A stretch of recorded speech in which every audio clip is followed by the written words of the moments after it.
Se abre la sesión de la Comisión de Investigación número 60. Luego, el acta de la sesión número 5 se da por aprobada y está en los archivos respectivos. Entramos al punto de cuenta. El señor secretario da lectura a la cuenta. Gracias, presidente. Se ha recibido un oficio del secretario general de la Corporación mediante el cual comunica que autoriza prórroga del plazo de esta Comisión Especial Investigadora hasta el día 19 del presente. 2. Un oficio del secretario general de la Corporación por el cual comunica que la diputada Marisela Santibáñez reemplazará en forma permanente al diputado señor Amaro Labre. Una comunicación del asesor de la senadora Jimena Rincón, quien expuso la participación de ella en la presente sesión por razones de agenda.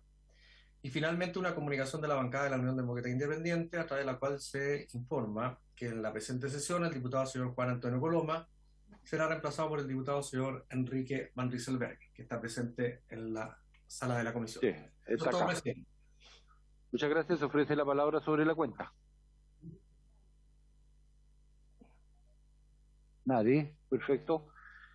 Entonces, avanzamos al punto. Si hay algún vario, ofrezco la palabra. No, vamos a ver después. Después, ok.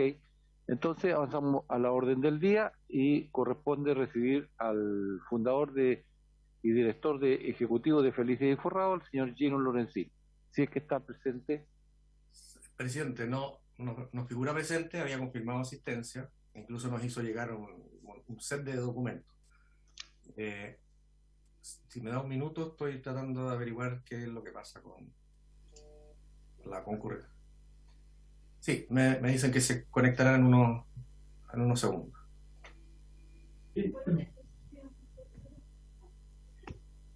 Presidente, aprovecho mientras tanto de responderle al diputado don Leopoldo Pérez. Nosotros tenemos hasta el día 6 de septiembre para votar las conclusiones y proposiciones. Así que tenemos un tiempo suficiente. Ya, ok. Está bien. Entonces, vamos a estar a la espera de... Sí. Nuestra secretaria está haciendo la confirmación de qué pasa.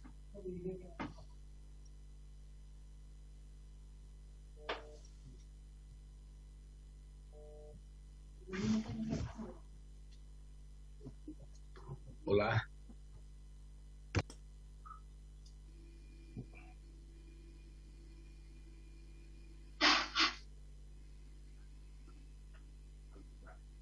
Dame un segundo, voy a ver si...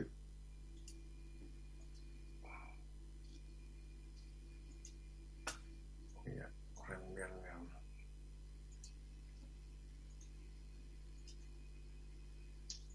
Ahí está.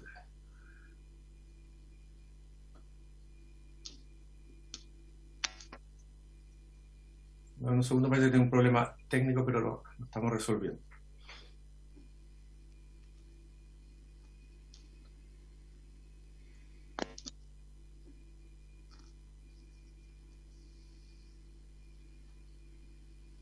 Ahí está, presidente. Está ingresando a la sesión.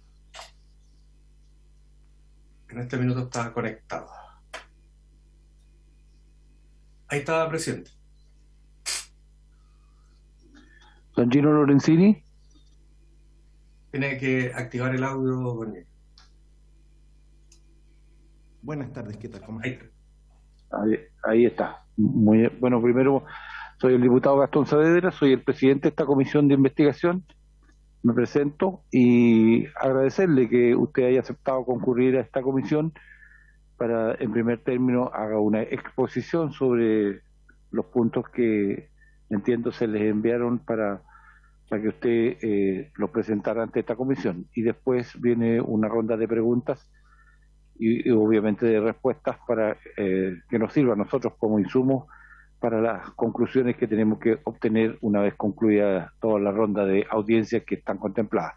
Así que le reitero los agradecimientos por esto y le ofrezco la palabra. Bueno, por su intermedio, presidente, primero que todo pido disculpas a los diputados por los primeros 5 minutos. La verdad es que yo estaba esperando el link hace bastante tiempo y me lo acaban de enviar hace 10 segundos atrás, que es cuando me conecté. Entonces, no fue mi intencionalidad hacerles perder tiempo. Y vengo y comparto la presentación que tenemos disponible para hoy, que es sobre los actos de gobierno relacionados con actores del mercado financiero. Mi nombre es Gino Lorenzini Barrios, soy magíster en finanzas de la Universidad de Chile.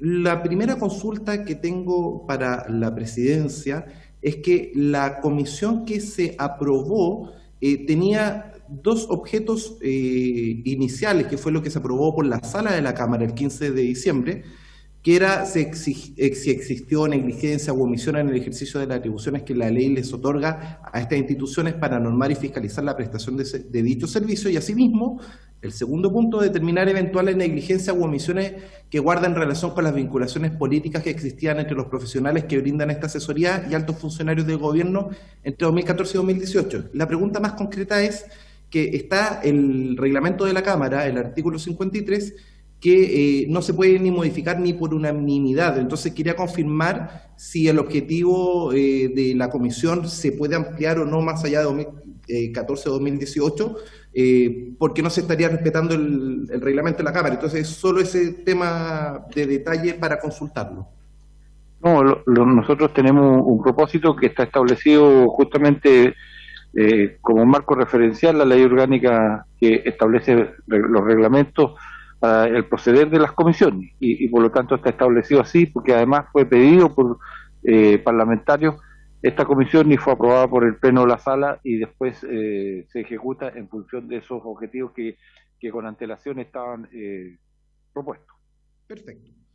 Siguiendo adelante, me voy a referir a los dos objetivos que tenía, que es, primero, actos de gobierno. En este caso está el oficio 4802, que se hizo un intento de cierre en marzo de 2012 a Felices y Forrados por parte de Alejandro Charme. Un poco la historia, para contextualizar, es en febrero de 2012, un director que era afiliado de Felices y Forrados del Banco Scotiabank me advierte que hubo un directorio en el Banco Scotiabank donde se analizó durante 15 minutos a Felices y Forrados como la gran amenaza que podía tener la industria, la banca, al ofrecer mejores rentabilidades. Resulta de que se me avisa de que estaba preparado un ataque a través de la Superintendencia de Pensiones, y esto fue conversado en 15 minutos de directorio del Banco Scotiabank. Luego, gracias a esa información, vendí el único departamento que tenía, que era Manuel Montt 275, para tener capital para enfrentar este potencial ataque. Bueno, resulta que el 1 de marzo, Alejandro Charme, como superintendente de pensiones subrogante, me envía el oficio 4802, donde exige de forma ilegal el cierre de Felices y Forrados en un plazo de 3 días. Ahí tengo el extracto de la parte final, envié esta documentación a la Secretaría, y que destaco esto en amarillo, razón por la cual se le solicita suspender su actividad de asesoría previsional dentro del plazo de 3 días. Bueno, el resultado, pasados los años, ya bastante llamativo, que el señor Alejandro Charme hoy en día es el abogado asesor de la Asociación de FP. Solo lo dejo como un antecedente previo. Un segundo aspecto es que está el oficio 9528 del 24 de abril del 2012, donde la superintendencia reconoce que Felices y Forrados es un servicio de asesoría financiera no fiscalizable por la Superintendencia de Pensiones, pero viene un detalle importante. De forma ilegal, nuevamente, el señor Alejandro Charme bloquea el servicio porque me solicita que cualquier otra información adicional que ofrezca o entregue a sus suscriptores hará incurrir en que debería estar legalizado, es decir, monitoreado como asesor previsional, lo cual no éramos asesores financieros. Este detalle, queridos diputados, estimados diputados, es muy relevante porque cuando a mí se me ataca y se me dice que usted daba sugerencias masivas, este es el motivo, por una restricción ilegal de la superintendencia, que yo nunca pude pedir más datos para armar, por ejemplo, grupos por AFPs, grupos por edad, grupos por perfil de riesgo, que teníamos desarrollado todas las fórmulas para poder hacer, si queríamos, incluso 100 grupos distintos, y de esa forma no tener cambios masivos y no afectar al mercado financiero. Entonces, quiero mostrar justamente esta documentación que demuestra que fue una restricción ilegal de parte de la Superintendencia de Pensiones hacia mi compañía y no al revés nuevamente con el señor Alejandro Charme.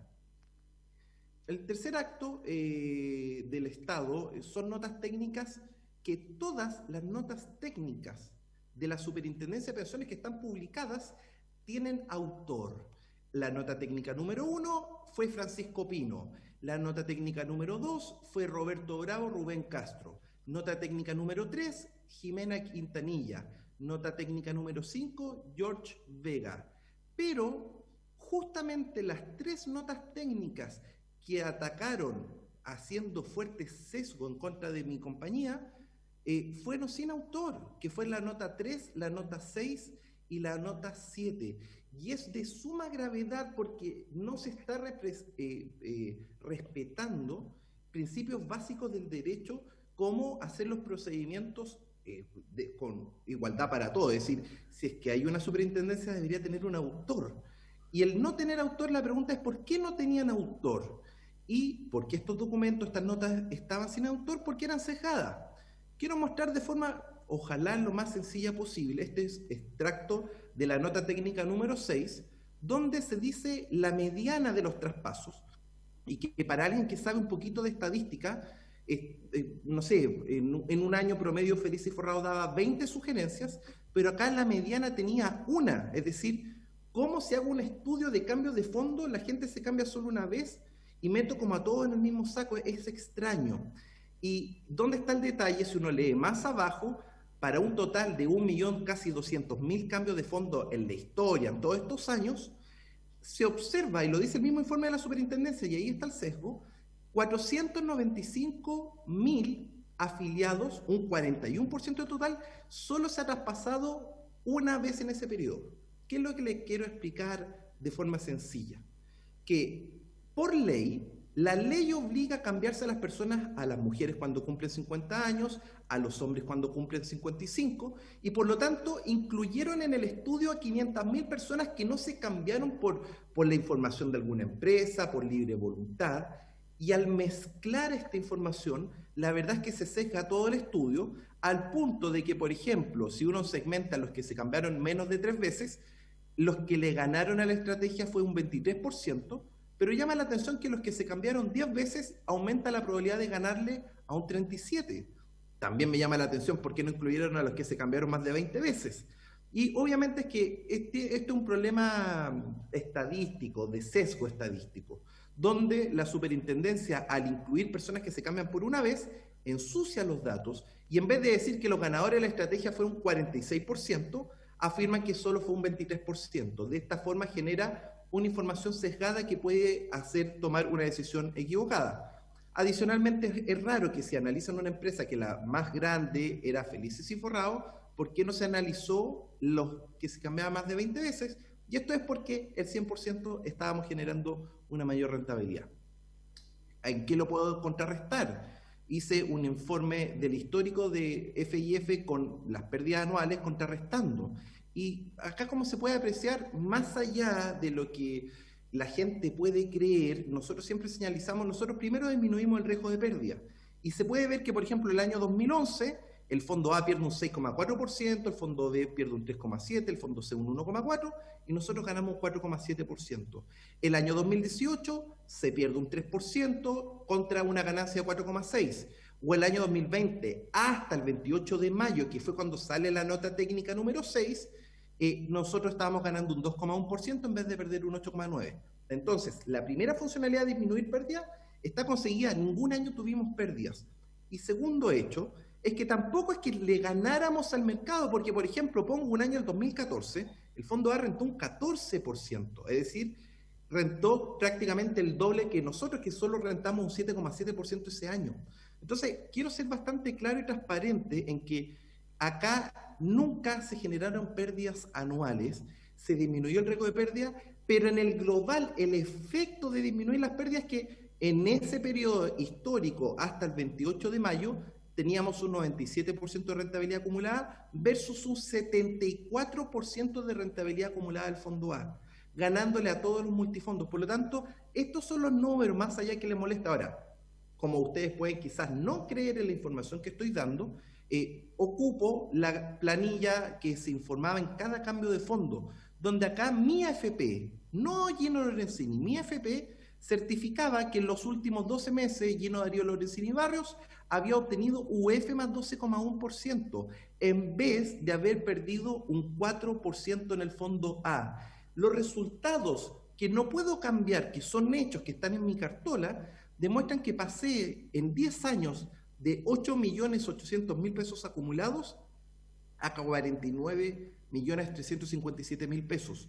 Entonces, quiero clarificar que el servicio de Felices y Forrados, ¿cuál era? Que un magíster en finanzas, en el momento en que se cambiaba, yo me cambiaba de fondos y hacía pública la información para todas las personas en el mismo segundo, siempre después del cierre de los mercados. Por lo tanto, cuando se me acusa de front-running, es bastante difícil hacer un front-running porque yo corría mis fórmulas cuando se cerraba el mercado, tipo 16:10, ya tenía lo que la fórmula me indicaba, seguía la sugerencia y a los media hora desde que seguía la sugerencia se hacía pública. Nadie podía ocupar esa información en el mercado porque para ocuparla el mercado tiene que estar abierto. Cuando está cerrado ya no te sirve. Entonces, quiero ser bastante claro que el servicio era bien simple: transparentar lo que hacía un magíster en finanzas y la gente podía seguir esa información o ignorarla.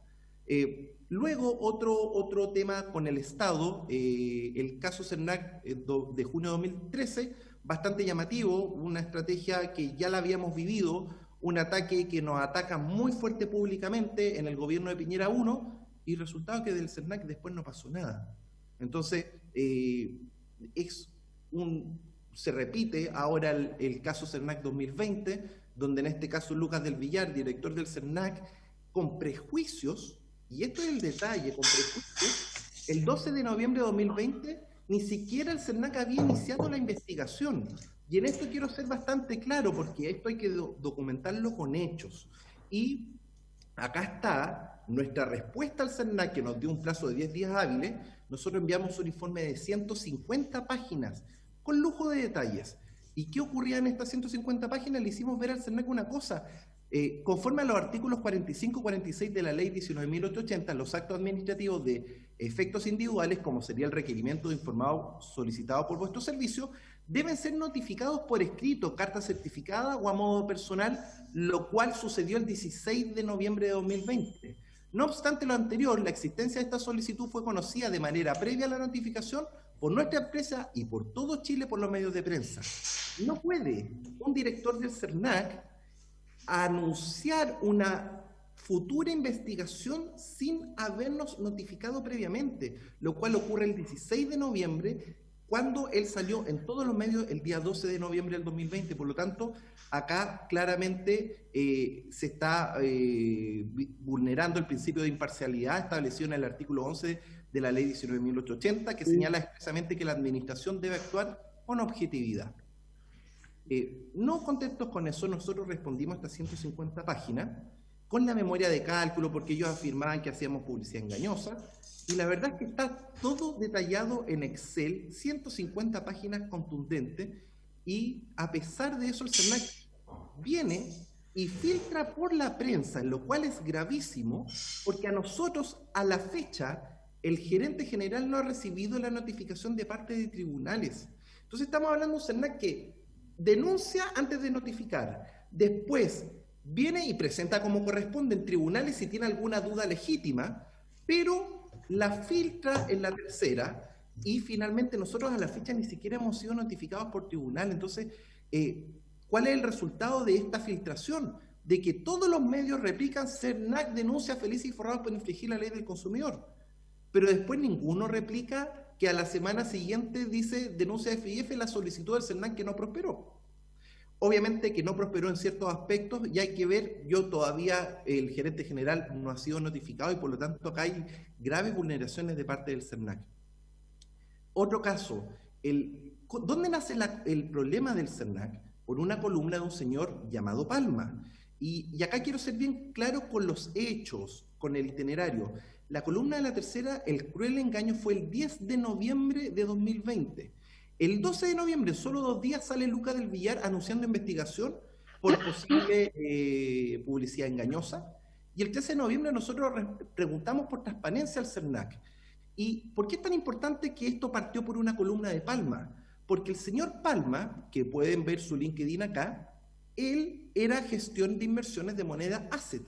Y lo que nos llama la atención es que él trabajó en moneda asset, según su LinkedIn, hasta el año 2013. ¿Cómo es posible que él estaba registrado en Felices y Forrados usando su mail de moneda asset el año 2017, 2018, 2020? Incluso justo se desuscribió el 10 de noviembre del 2020. Es bastante raro, es como que quizás fue una práctica de moneda asset para sacar a Felices y Forrados del mercado. Llama bastante la atención. Después, nosotros hicimos una consulta por el sitio web del CERNAC, cuántas denuncias teníamos al 12 de noviembre, que fue cuando se anuncia esto en contra de nosotros. Teníamos 0 denuncias en el CERNAC, 0. Y no tan solo eso, sino que por transparencia, cuando me responden el 29 de diciembre, nos afirman de que teníamos apenas 48 consultas en 7 años para una empresa de casi 200.000 clientes. Entonces, si dimensionamos la cifra, de hecho lo más llamativo, que es por lo que supuestamente nos denuncia, porque solo me he enterado por los medios, por información y publicidad, entre el año 2019 y 2020 teníamos 0 denuncias. Entonces, es bastante grave cómo el CERNAC es utilizado, un organismo del Estado no cumpliendo el debido proceso para venir y afectar la imagen de una compañía. Y el CERNAC en la investigación reconoce, y acá hay un hecho bien grave, a la comisión investigadora que ustedes recibieron hace un tiempo atrás del CERNAC, reconoce que con fecha 10 de noviembre fue publicada una columna, Un cruel engaño, en un reconocido diario de circulación nacional, en el cual un economista afirmó que respecto de la empresa Felices y Forrados, el efectuar un análisis efectivo de las rentabilidades producidas por las sugerencias informadas a sus clientes. ¿Qué quiero decir? Que el CERNAC reconoce en junio de este año de que inició esta investigación por la columna de Palma. ¿Pero qué ocurrió? Lo que ocurrió es que cuando nosotros le preguntamos por transparencia al CERNAC, ¿hubo una denuncia formal de algún cliente de Felices y Forrados o están actuando de oficio por la nota de prensa del diario La Tercera, Un cruel engaño? Y en ese momento, en diciembre, por escrito, el Estado de Chile nos miente, el CERNAC nos miente porque dice, no comenzó esta denuncia por esto.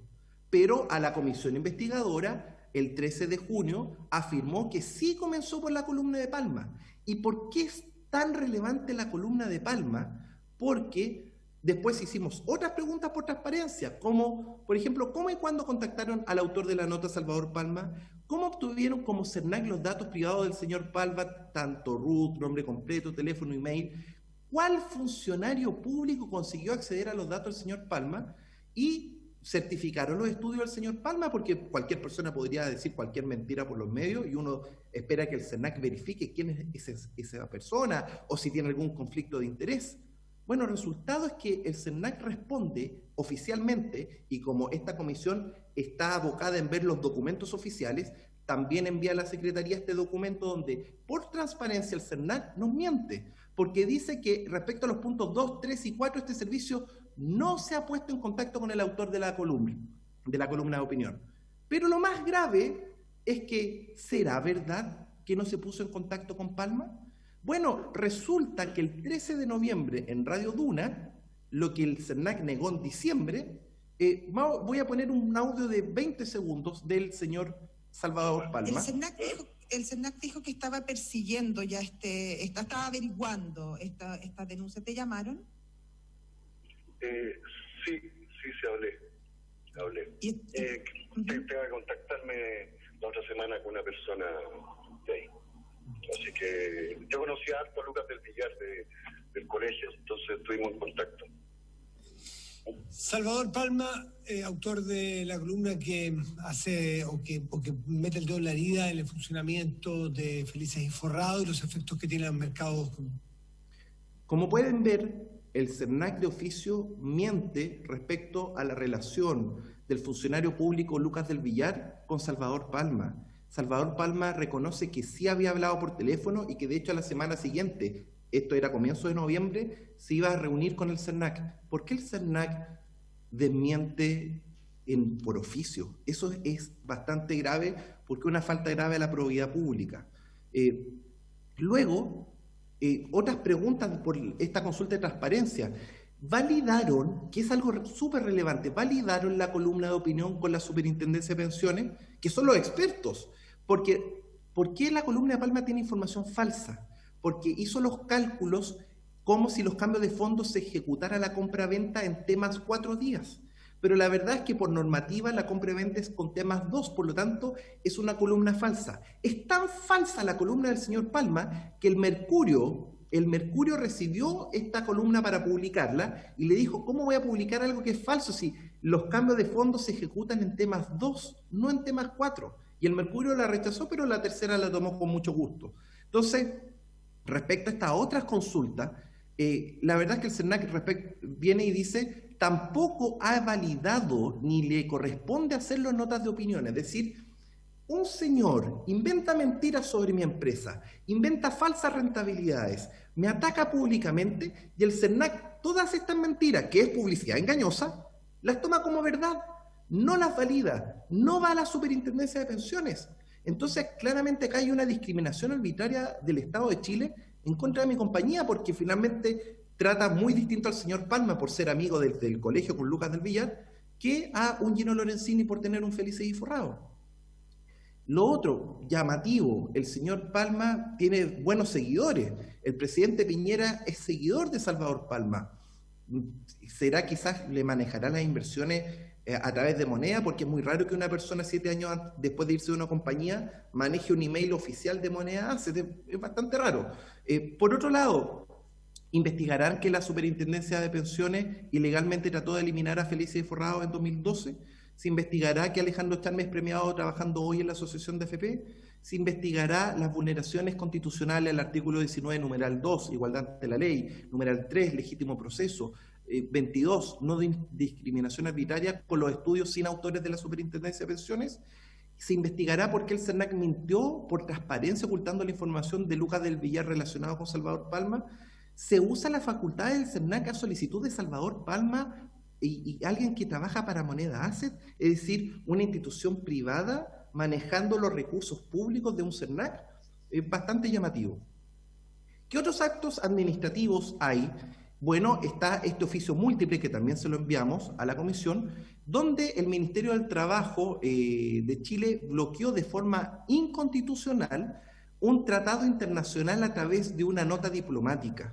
Y en esto quiero ser bastante respetuoso. Esto fue en una de las comunicaciones, está la ex subsecretaria María José Saldívar. Para explicarlo de forma sencilla, hay un convenio internacional que está por arriba de la Constitución, donde chilenos que tienen ahorros en Chile, si se van a Perú y cumplen ciertos requisitos, pueden llevarse sus ahorros y se le aplica legislación peruana, donde podían retirar el 95,5% de sus ahorros al jubilar. Peruanos que se llevan su dinero hoy en día son bloqueados de manera inconstitucional y le envío acá los oficios múltiples 4783 para que se pueda investigar y con un grave conflicto de interés. Es decir, la señora Saldívar trabajaba en CIEDES, que pertenece a ILC, holding donde pertenece a AFP Habitat, y AFP Habitat tiene sucursales en Chile y en Perú, por lo tanto acá hay un evidente conflicto de interés por esta influencia. De hecho, dentro de este informe, que son varias páginas, solo dejo de manifiesto que más de 570 chilenos llevaron sus fondos de Chile a Perú, como 533 peruanos habían llevado sus fondos de ida y vuelta, y de los cuales 26 chilenos habían logrado retirar, traspasar sus fondos, 6 habían retirado el 95,5% y 3 habían usado un 25% para pagar su primera vivienda en Perú. ¿Qué quiero decir con esto? Es tal el grado de corrupción de estas circulares entre el Ministerio del Trabajo y la SBS peruana, que la SBS emite una carta, una simple norma, echando abajo un convenio internacional. Es tan grave que los peruanos que se llevan su dinero desde Chile se jubilan en Perú y le dejan retirar el 95,5% de los fondos generados en Perú, pero se les bloquearon los fondos que ahorraron durante el periodo que vivieron en Chile. Esto afecta a las relaciones internacionales, esto es de un nivel de gravedad absoluto y solicito que la comisión pueda investigar estos oficios. Otro acto administrativo, nosotros tuvimos una reunión con el Banco Central el 6 de octubre, donde le demostramos al Banco Central que el estudio de Solange Bernstein, la misma ex superintendente de pensiones que estaba cuando me atacó Alejandro Charme, tiene graves imprecisiones. Primero, los cambios de fondo no afectan al mercado financiero. Y esto no es porque lo diga yo, lo dice el artículo 48 del DL 3500. Solo produce efectos contables. De hecho, acá puedo leerles textualmente el artículo 48 por si no lo conocen. La administradora podrá efectuar transferencia entre instrumentos financieros solo por traspaso de valores cuota de los afiliados entre los fondos que administra, sin recurrir a los mercados formales. ¿Qué estoy diciendo? Que efectivamente contablemente se podían mover 10.000 millones de dólares, sí, pero esos 10.000 millones de dólares contablemente se sacaban los activos del fondo A y se ponían en el fondo E y luego regresaban. Las AFP nunca liquidaron ni una sola posición, por lo tanto todos los estudios que ustedes han escuchado son sesgados, porque para que algo se mueva en el mercado un precio, las AFP deberían haber salido a vender los activos al mercado. Y eso nunca ocurrió, ni activos de acciones, ni de bonos, ni de dólar. Entonces, es bastante relevante que no se niegue la legislación. De hecho, el ex presidente de AFP Habitat, José Antonio Guzmán, reconoció en Radio ADN en el 2013 que los cambios de fondos no pueden afectar el mercado financiero porque son ajustes contables. Entonces, no es algo que yo esté inventando. Además, ofrecimos al Banco Central que teníamos desarrollado una aplicación para que la gente se cambiara con un clic, donde podíamos tener 1000 grupos distintos. Por lo tanto, nosotros mostramos la máxima compromiso en poder solucionar el problema de los cambios masivos. Y todo esto nace del cuestionamiento del CERNAC. Luego Bernstein solicita otro tema, otro documento, que este es reservado. ¿Qué ocurre? Que Solange Bernstein, como superintendente de pensiones, tenía legítimas dudas de si Gino Lorenzini, su familia, su empresa, hacíamos front-running, que es uso de información privilegiada. Y la verdad es que se hizo el año 2013 esa investigación y la CMF demostró que no había ninguna transacción con conflicto de interés. Ninguna. Entonces, cuando diversos diputados, yo después por su intermedio presidente solicito que se me pidan disculpas públicas de parte de los diputados que han afirmado que yo he realizado front-running, porque cuando hay una investigación de la CMF y aclara que no hay ninguna transacción con conflicto de interés, yo espero simplemente de que funcione la institucionalidad y se respete los artículos del reglamento. Luego, este año el fondo ha rentado un 13%. Bueno, con mi patrimonio personal, que no lo tengo invertido en Chile, lo tengo invertido en el extranjero, solo en ETF en Estados Unidos he rentado un 45%. Y, pero Gino se lo está inventando. No, de hecho, hoy estoy 100% con esas inversiones en efectivo en dólar y lo pueden ver, acá está mi cartola, que el year to date, que es decir, la rentabilidad desde el 1 de enero hasta la fecha, es de un 45,74%, por lo tanto, yo sí sé manejar mis inversiones, sí hago una buena labor, y toda esta campaña de desprestigio ha sido realmente brutal, y ya la verdad es que me salí del negocio por fuertes restricciones, no iba a poner 60.000 UF de garantía, pero finalmente quiero señalar de que acá hubo todo este ataque. Yo lo entiendo, diputado, es decir, ustedes le creyeron al Banco Central, le creyeron al CERNAC, pero acá ha habido una institucionalidad fragmentada donde hubo diversos ataques que finalmente lo único que querían era sacarnos del camino. Luego, también hice una denuncia a la CMF por posible uso de información privilegiada por la venta de los bonos, los BCU, en la semana previa al estallido social. Esto lo realicé, ¿qué ocurre? Mi fórmula detecta anomalías en el mercado. Y el 10 de octubre, 8 días antes de la crisis social, en el mercado hubo agentes de mercado que empezaron a vender masivamente los bonos del Estado, lo cual era estos son metodologías financieras que te permiten prever un evento que nadie sabía, que era la crisis social que estalla el 18 de octubre. Pero el tema es que Felices y Forrados, el hito, ¿cuál fue? ¿Por qué el FMI se quiso reunir con nosotros? Porque nuestras fórmulas detectaron el 16 de octubre esta anomalía e hicimos un cambio de fondos para salir desde el fondo E hacia el fondo A para proteger los riesgos del pérdida del fondo E. Bueno, resulta que esa fue lejos la mejor sugerencia y lo que implica es que acá la CMF todavía está investigando el fiscal Montes en este oficio reservado 514, pero bastante tiempo ha pasado y no ha habido ninguna resolución de algo tan grave como que pudo haber agentes de mercado, que esto implica que se planificó el 18 de octubre y que hubo agentes de mercado que vendieron los bonos. Es tan fácil con que la CMF tenga el listado de quienes vendieron los bonos entre el 10 de octubre y el 16 de octubre y se sabría quién hizo uso de esa información privilegiada. Otro tema. Yo denuncié ante la Fiscalía Nacional Económica, denuncia 650687, por posible colusión de las AFP y manejo de los valores cuota. La conclusión, después de que cambió el presidente Piñera al fiscal, puso a alguien de su confianza, fue que no había pruebas concluyentes.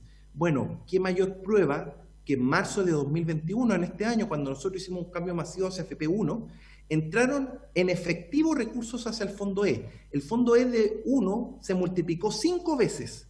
Y resulta que si AFP1 no hubiese hecho nada, lo deja en efectivo, el fondo E de AFP1 no hubiese perdido ningún solo peso. Pero perdió el mismo 10% que las otras AFP. ¿Cómo coordinó esas pérdidas? ¿Cómo invirtió exactamente los mismos bonos basura que las otras AFP? Por lo tanto, ese cambio masivo es la prueba en evidencia empírica de que las AFP se copian los portafolios y que no les importa que tener un fondo E con alto riesgo de pérdida. Insisto, si hubiese metido ese dinero en depósito a plazo y AFP1 hubiese sido finalmente un arca de Noé y no hubiese tenido ninguna pérdida. Y esto es bastante grave porque finalmente esta colusión afecta la rentabilidad de los multifondos. Resumen de los actos de gobiernos. Primero, la solicitud ilegal de la superintendencia para sacar del mercado a Felices y Forrados en 3 días, coordinada desde la banca en el directorio de Scotiabank. Lo segundo, la solicitud ilegal de la superintendencia que prohibió a FIF pedir información a los usuarios. Yo nunca hubiese querido hacer grupos de 200.000 personas, pero la superintendencia fue la que me lo prohibió. Entonces, la causa de los cambios masivos no fue de parte de mi persona, fue una restricción de la superintendencia de pensiones. La superintendencia hizo notas técnicas arbitrarias sin autor. Todas las notas técnicas sin autor, arbitrarias, son en contra de mi empresa. Todas las otras tienen autor. Es una discriminación arbitraria del Estado.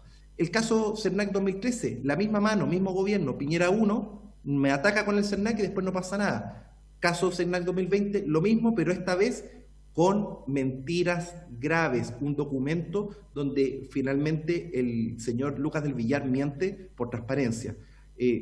Séptimo, la Subsecretaría de Previsión Social solicitó a la SBS de Perú esta norma inconstitucional para bloquear el retiro del 95% tanto a chilenos como peruanos que se han llevado sus fondos de pensiones a Perú. Octavo, esta reunión del Banco Central. Noveno, esta investigación solicitada por Solange Bernstein en contra de mi persona por posible frontrunning fue completamente descartada. Mi denuncia a la CMF por esta posible uso de información privilegiada en el estallido social, y lo 11, mi denuncia a la Fiscalía Nacional Económica por la posible manipulación de valores cuota y posible colusión de todas las AFP que se copian los portafolios.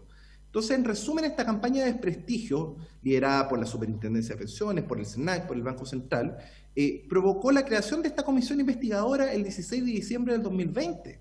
¿Qué daño me provocó? Yo estaba, y mandé el mail que pidió reserva, en negociación para vender el 49% de Felices y Forrados, $60 millones. Y esa negociación no se cayó por lo del CERNAC, se cayó por la creación de la comisión investigadora. Luego se aprobó esta ley Mordaza que me exigían garantías de 60.000 UF, que no las ibas a entregar porque no me genera garantías la institucionalidad de la Superintendencia de Pensiones. Y por un segundo factor, el Superintendente de Pensiones sacó una normativa en base a esa ley donde si yo quiero dar sugerencias o prestar servicio a un tercero, tengo que entregarle mi fórmula financiera al Estado, lo cual es una expropiación sin compensación. Por lo tanto, acá la Superintendencia de Pensiones, la verdad que la Constitución hace lo que quiere, porque viene y trata de expropiar conocimiento que son mis fórmulas financieras. Y había un diputado de derecha que consultaba por qué no salimos al mercado. Yo no le voy a estar regalando mi fórmula financiera al Estado de Chile. Cuarto, se dejó a 200.000 chilenos sin derecho a recibir información financiera. Y en esto una reflexión, es decir, tenemos enorme riesgo en el Fondo E si se aprueba un cuarto retiro mal hecho. Ojo con este punto. Los dos primeros retiros, queridos diputados, fueron bien hechos y por lo tanto no provocaron pérdidas en el Fondo E. ¿Cuál fue la diferencia en el tercer retiro? Que incluir a las compañías de seguro de mala forma, obligaron a que las AFP vendieran bonos, las compañías de seguro vendieran bonos, y eso destruyó un 10% del valor del Fondo E. Por favor, si aprueban un cuarto retiro, que las personas puedan vender un tercero el 10% de su renta vitalicia. Con eso no se venden los bonos y no se van a generar nuevas pérdidas al Fondo E. Entonces ese es un detalle bastante relevante. Quinto, dejaron a 40 familias sin su fuente de ingreso. Yo tuve que despedir a casi todos los trabajadores, que eran unos pocos porque estamos en un proceso de devolución masivo. De hecho, la ley estaba tan mal hecha de que solo desde el 1 de julio yo ya no puedo dar sugerencias. Pero mis contratos eran por 12 meses y me los pagaban por adelantado. Entonces, el Estado, con esta ley mal pensada, que no nos dieron los 12 meses de plazo, nos forzó a devolver cientos de millones de pesos. Yo creo que el Banco BCI, de hecho, nos dijo que éramos la única empresa que había hecho estas devoluciones masivas de dinero, y por lo tanto, cuando nos atacan Lucas del Villar del CERNAC, la verdad es que da vergüenza ver cómo la institucionalidad es fragmentada por conflictos de interés con los grupos económicos. Le agradezco por su intermedio, presidente, que la posibilidad de dar nuestro punto de vista, y quedo atento a todas las consultas de los distintas diputadas y diputados. Muchas gracias, señor Lorenzini, por su intervención, por su aporte y por su presentación. A continuación le voy a ofrecer la palabra a las y los diputados que así lo estimen conveniente. Ofrece la palabra. Leopoldo. Gracias, presidente. Por su intermedio, saludar al señor Lorenzini. Y quisiera hacer unas preguntas respecto a lo que él ha manifestado. Deduzco de la exposición del señor Lorenzini que tanto el Banco Central como la Superintendencia de Pensiones, como el CERNAC, como él lo ha dicho, y otras instituciones, estarían en una campaña para desprestigio hacia su persona o hacia su giro, hacia su empresa, por lo que usted nos acaba de relatar en un sinnúmero de láminas que no hizo presentación. A lo menos curioso, porque si usted se siente afectado o que sus derechos fueron afectados, entiendo que en ninguna parte de su presentación usted planteó y recurrir a la justicia respecto del daño que le estarían provocando a su empresa, digamos, estas instituciones. Primera consulta que quiero hacer, ¿por qué no, si tenía la evidencia o estaba en ese convencimiento, o si había una práctica por parte de órganos del Estado, no recurrió o a la Contraloría o a los tribunales de justicia, que son las dos instancias, si es que es un tema administrativo o si es un tema ya con connotaciones de carácter penal? Y por otro lado, presidente, por su intermedio, usted aquí el día, en un reportaje del diario La Tercera, reportaje del domingo 28 de noviembre del 2020, que habla de amistades peligrosas. Y usted acá emite el día martes 24 en la noche, dice el reportaje. El 24 en la noche, dice, más de 50.000 espectadores esperaban escuchar las prometidas pruebas que daría sobre las triangulaciones de fondos de las AFP. Y vuelve a aparecer ahí una mención al presidente Piñera. No sé si eso se refería al gobierno Piñera 1 o al gobierno Piñera 2, porque usted en toda su presentación ha hecho varias veces alusiones al gobierno del presidente Piñera. Y en ese mismo reportaje habla de relaciones peligrosas, de un vínculo que tendría con la familia Rincón, su asesor legal, el exdiputado a quien conocí, compartí el periodo legislativo, en ejercicio de su legítimo derecho a ejercer su profesión de abogado, pero también acá se habla en este reportaje respecto de unas indicaciones para tramitación de un proyecto de reforma al sistema de pensiones que estaba en el Senado. ¿Perdón? ¿Aló? No, nada, dale. Ya, entonces, y se habían presentado algunas indicaciones de su autoría para uno de los miembros de esa comisión que estaba analizando ese proyecto.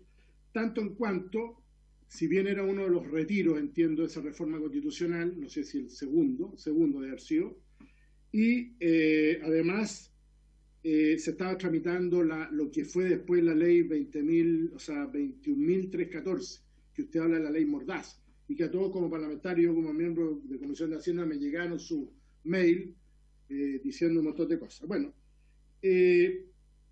y usted ahí dijo que iba a demostrar que habían ciertas triangulaciones y que estaba metido el presidente de la República y su familia, etcétera, etcétera, etcétera, cuestión que no pasó. Y lo concreto es que cuando nosotros escuchamos a todos estos organismos acá en esta comisión, decían absolutamente lo contrario a lo que usted dice, o sea, contrario en el sentido de que no había persecución. Cuando se le preguntaba por el front-running que podría haber sucedido, todas las organizaciones dijeron que no, así que tampoco hay aseveraciones de que usted habría incumplido la ley, por así decirlo.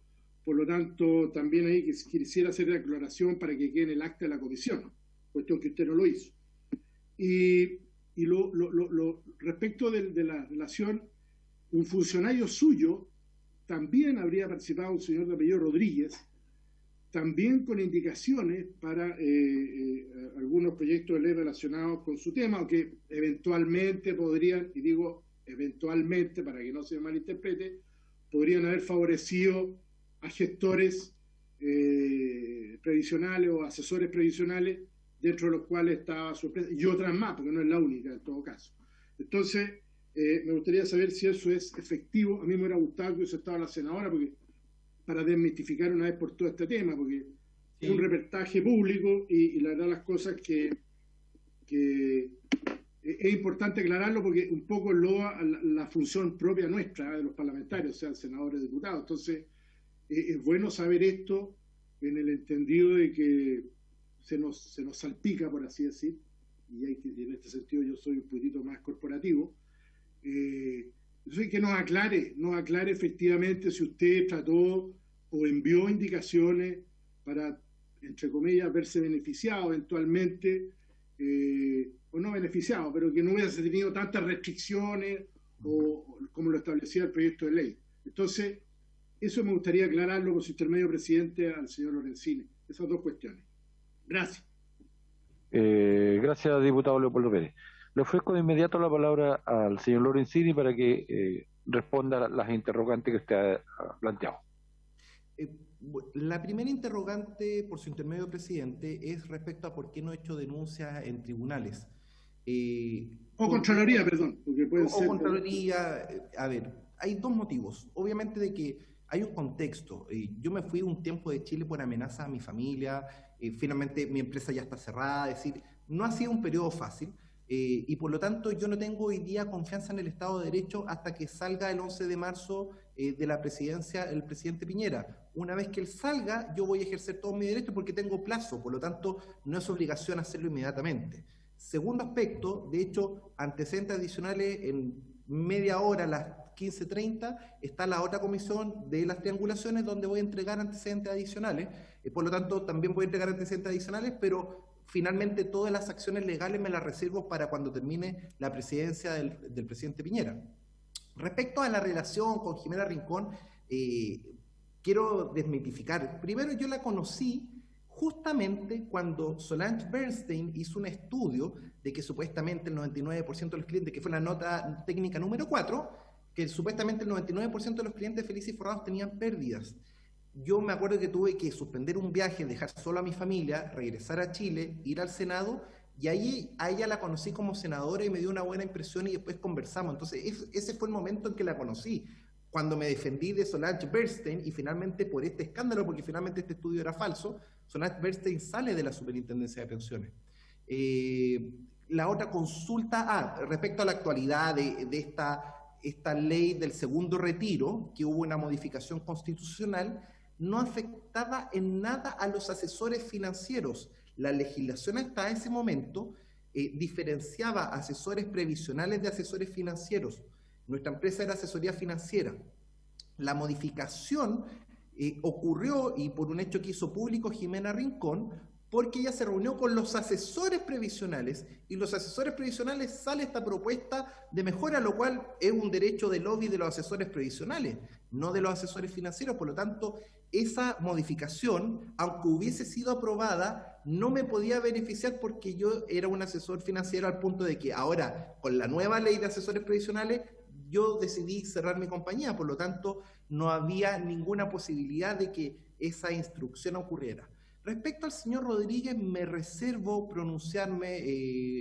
¿Por qué? Porque hay una situación bastante delicada atrás, hay acciones legales que están de por medio, y por lo tanto no me puedo pronunciar oficialmente respecto al señor Rodríguez. Espero, con todo respeto, diputado, y agradezco la aclaración de que nunca he realizado frontrunning, se lo agradezco, y la verdad es que es bastante agradable poder conversar con respeto. Yo igual entiendo, yo respeto al Banco Central. Yo he demostrado de que me he reunido con cada uno mostrándolo la contraparte. Acá finalmente hay un conflicto de interés, que es cuando ocurre un cambio de fondo, se provoca finalmente un tema contable, pero nunca se generó una modificación en los mercados. Y eso incluso en ciertos estudios, uno los lee en detalle, el de Terrado, hay uno de la Católica, en que dice, sí, hay cambios masivos, movían 10.000 millones de dólares, eso es verdad, pero en el mercado nunca se movieron. Por ejemplo, en Chile, nunca salieron de los mismos 300 millones de dólares que se transan diariamente. Entonces, nunca las AFP salieron a vender posiciones en el mercado, y esa es una realidad que, por más que la quieran negar las autoridades, está el artículo 48 del DL 3500, que es lo que lo reglamenta. Muy bien, se agradece. Quiero, si es posible, porque usted, no quiero que quede nada en el aire, si fuera posible, las amenazas que usted ha recibido, las menciona usted ahora en su primera intervención, son de agentes del Estado, son de personas particulares, no quiero nombre ni nada, sino que simplemente especificar porque es grave la situación. Si fuera así, o si es la institucionalidad a través de sus diferentes estamentos la que se ha permitido actuar coercitivamente con usted. A ver, las personas que hicieron amenaza en contra de mi familia son personas naturales. La investigación y los datos que estamos gestionando a través de la justicia es que la hipótesis es que esta persona natural tiene una relación o tenía una relación con una compañía de seguro relacionada con una AFP. Por ahí venía el tema. No sé si que habría organismos del Estado detrás. Lo que sí hubo mucho tiempo que sí tenía intervención telefónica, y en el gobierno de Piñera 1 sí hubo intervención de organismos del Estado a las comunicaciones de mi compañía, y eso sí ocurrió en el gobierno de Piñera 1, para contextualizar. Ok, muchas gracias. Sujete la palabra.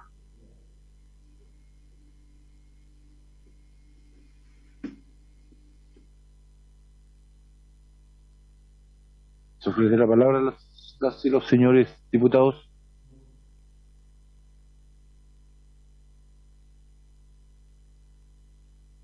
Bueno. Presidente. Sí, ok. Tiene la palabra, diputada. Gracias, presidente. Saludarlos a todos. Saludar a Gino Lorenzini, agradecerle que está aquí. Decirle que apenas comenzó esta comisión solicité que usted sea invitado. No sé por qué estamos al final de la comisión y recién creo que le llegó la invitación. Ya no tenemos ganas ni siquiera de pelear ni cuestionar todo aquello que pasa medio raro. Gino, decirle que es mejor que usted ha visto todo el funcionamiento bien lo ha mencionado usted, de cómo funciona el Estado con los diferentes actores, facilitando y ayudando a un grupo y persiguiendo a otros, como lo hemos visto. Todo lo que usted aquí plantea, yo, si bien hoy día no voy a hacer un análisis porque ni me voy a pelear con mis colegas porque me pelean cuando yo me pongo un poquito mañosa, porque yo creo que ya no es mucho lo que se puede hacer. Usted ya ha sufrido todas las consecuencias de que no ha sido escuchado. Aquí nos damos muestra de todo aquello, pero yo hace mucho tiempo que vengo leyendo y escuchando, por lo tanto estoy informada con respecto al funcionamiento y todas las pruebas y todo lo que se ha realizado en su contra, desde hace mucho tiempo. Y bueno, y escuchamos aquí al superintendente y escuchamos a todos los organismos del Estado, que lo que a mí me queda es un ensañamiento contra Felices Inforrados, que de alguna forma apoyaban a la ciudadanía a administrar sus fondos, porque ya analizar de si funcionan o no funcionan las AFP en este país, o sea, con las pensiones miserables que llevan recibiendo las personas durante tantos y tantos años, ya ni siquiera nos tenemos que desgastar en aquello. Mi intención principal era que usted pueda venir aquí, que quede registro, por si algún día alguien quiere hacer un análisis de lo que en este país está pasando, pueda tener sus argumentaciones, su información y todo lo que usted con tanto dolor y sacrificio por años ha tratado de dar a conocer de lo que pasa en nuestro país con los fondos de todos los chilenos, que por años han sido mal administrados, y se habla de vulnerabilidad y que ustedes con su empresa podrían afectar, cuando aquí nadie ha defendido lo que las AFP han hecho por tantos y tantos años en contra de la ciudadanía y de los afiliados y de las personas que hoy día reciben estos sueldos de miseria. Yo no quiero entrar en los detalles, no quiero hacer mayores análisis. Fui una de las que voté en contra de la ley Mordaza, como se terminó llamando, y la verdad es que me sorprende porque yo pensé que íbamos a hacer más que íbamos a votar en contra de esa ley, una ley que la verdad es que es como que estamos votando leyes que nos van a perjudicar o que van a perjudicar a la gente que representamos. Entonces ya esto ni siquiera me causa tan difícil de entender, de que no se quiera escuchar. Y esto es clara muestra de que aquí hay una protección a un sistema, ¿cierto?, donde un grupo pequeño se ha enriquecido en este país y además ha sido protegido desde el Parlamento por años para no poder cambiar estos sistemas. Yo espero que ahora, y bien hace usted de esperar que termine este gobierno, porque me imagino que con todo lo que he visto que le ha tocado vivir y pasar, no tiene confianza, porque capaz que usted termine preso, ¿cierto? Y como suele suceder en este país, muchos con cuello y corbata andan caminando libres por la calle después de haber realizado muchos actos que no corresponden en contra de la ciudadanía chilena. La verdad es que, como le digo, por su intermedio, presidente, a don Gino Lorenzini, a mí me consta todo lo que usted plantea y si bien no se le puede ganar al mercado, ¿cierto? Esta asesoría ha sido tan importante para mucha gente y así yo lo he podido constatar. Para mí lo principal y lo único que me motivó para que usted esté aquí es para que quede registro también de que no solo un lado pueda venir aquí a hablar y decir lo que es, y mostrando papeles que la verdad es que no tenemos cómo decirles que si son verdaderos o no, cuando hay procedimientos que usted bien los ha mostrado acá que son tan irregulares. ¿Ah? Ayudados además por los medios de comunicación, que tampoco ahí tenemos mucho que hacer. Entonces, yo valoro su fortaleza, valoro su lucha, porque no va a ser en vano. Hoy está la gente sufriendo todo este tipo de abuso, porque el día de mañana esto va a tener que cambiar y vamos caminando para aquello.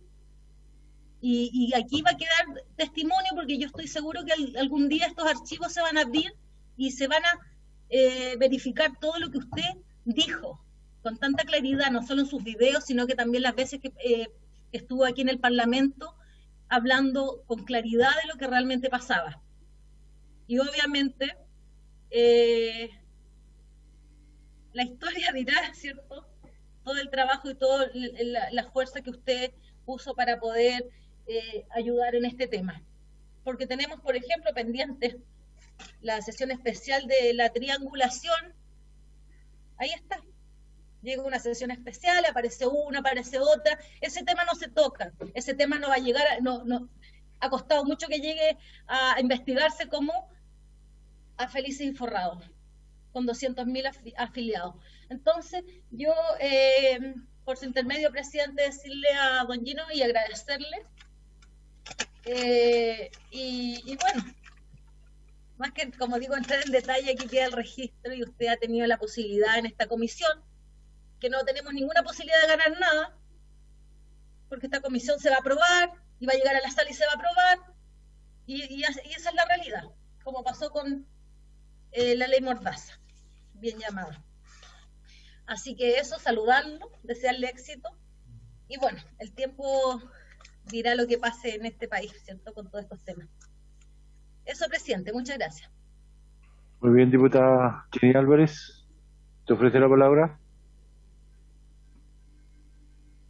Diputado Leopoldo Pérez. Gracias, presidente. No, simplemente para efectos del acta, decirle por su intermedio a la diputada que el mismo señor Lorenzini dijo que un rato más está la otra comisión que tiene que ver con triangulación, entiendo por lo que él me dijo, donde también iba a exponer ciertos elementos que yo le había consultado.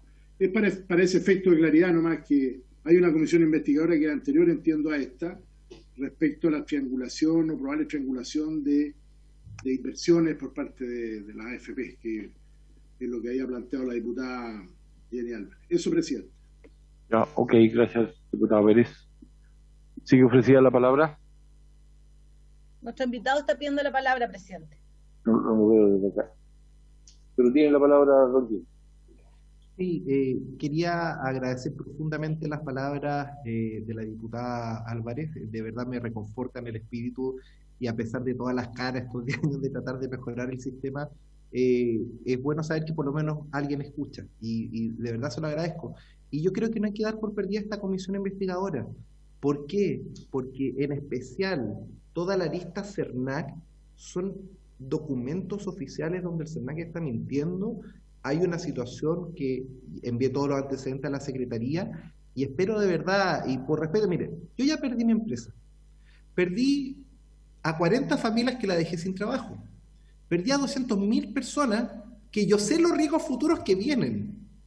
Y ni siquiera como persona natural tengo el derecho a decirle a mi madre que se cambie de fondo.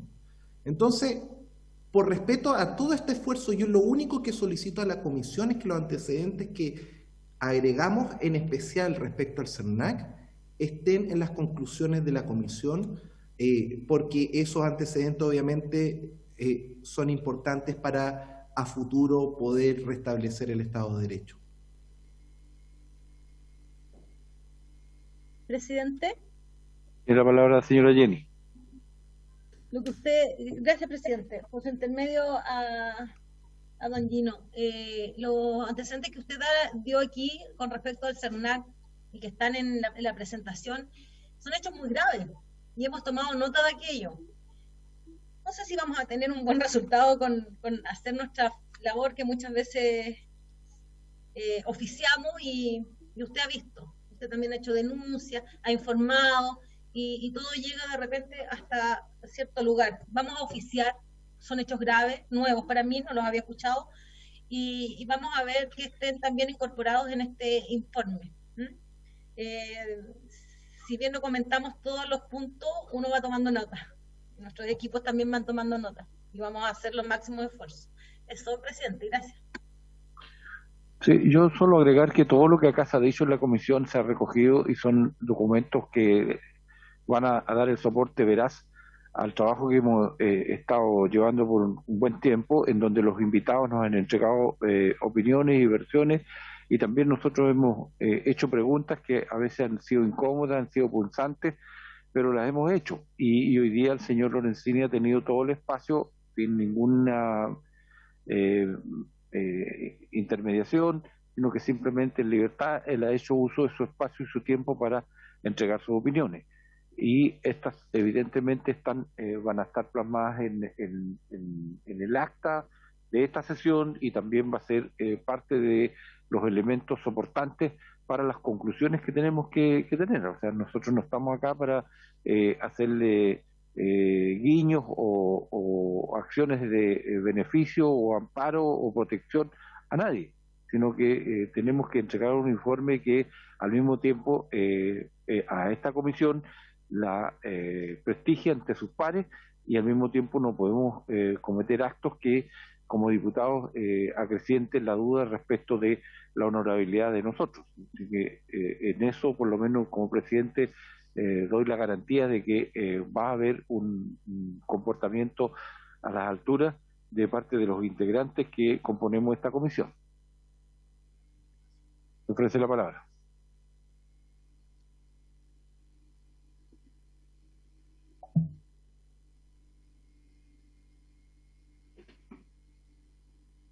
¿Quién pide la palabra? Nadie más, presidente. Nadie más. Ok. Si no hay más intervenciones, yo quiero agradecer encarecidamente a don Gino Lorenzini por haber aceptado venir a esto, y espero se haya sentido cómodo y libre para hacer su exposición, y se agradece su intervención y la documentación que él nos dejó. Además va a estar establecida en el acta como corresponde a la reglamentación y a una conducta proba que tiene que tener esta comisión y todas las que aquí en el Parlamento y en la Cámara de Diputados se lleven a cabo.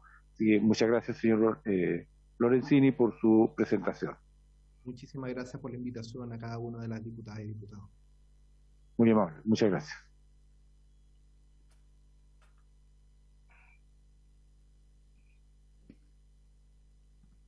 Ok. Quiero, bueno, como les dije al comienzo, que nos quedáramos unos par de minutos porque declinó la invitada, que era la senadora Rincón. No va a estar, a no ser que algún o alguna diputada tenga un invitado más, podríamos recoger esa proposición. Si no fuera así, lo que yo quiero proponer es que en la próxima sesión, que sería el lunes 16, entráramos o trajéramos ya algunas ideas bases de respecto de cómo ir avanzando en conclusiones que tenemos que tener en el informe, y que después sea votado por parte de la comisión ya al mes de septiembre. Se ofrece la palabra a los diputados Leopoldo Pérez. Sí, no, me parece bien, presidente, lo que usted ha planteado, de empezar ya a trabajar en los borradores ya de conclusiones y poder tenerlo para lo que señaló el secretario de la comisión, que es el 6 de septiembre, entiendo, para someterlo a votación y que ahí pase a sala, ojalá antes, porque aun cuando tenemos una semana distrital entre medio, o sea, para el 23 de agosto aproximadamente, o sea, la semana siguiente al lunes, digamos. Entonces, poder votar ese día por último y despacharlo a sala el informe. Claro, quiero advertir a ustedes que la próxima sesión es el 16, de ahí hay semana distrital del 23 al 28, domingo 29, el 30 nos juntaríamos y el día 6 debiéramos zanjar esto, porque ahí después tenemos también semana distrital, porque ya en la semana entramos a la semana del 18, comienza el lunes 13 esa semana distrital. Entonces, secretario, una consulta: el plazo fatal para concluir esto y tener votado el informe es el Lunes 6 de septiembre, presidente. Entonces tenemos, como digo, 2 lunes para tener las conclusiones, y el día 6 nosotros tener la votación, debate y votación del informe. Listo. Ok. ¿Eso es? Eso es. Entonces, el próximo lunes, todos convocados, les pido que empecemos a traer conclusiones respecto de los diferentes puntos que se fueron tocando y de los objetivos que se propuso esta comisión, que en función de eso es que el informe tiene que estar. O sea, no podemos salirnos de ese marco. ¿Eso? Exacto. Muy bien. No habiendo más discusión y más puntos que tratar, se levanta la sesión.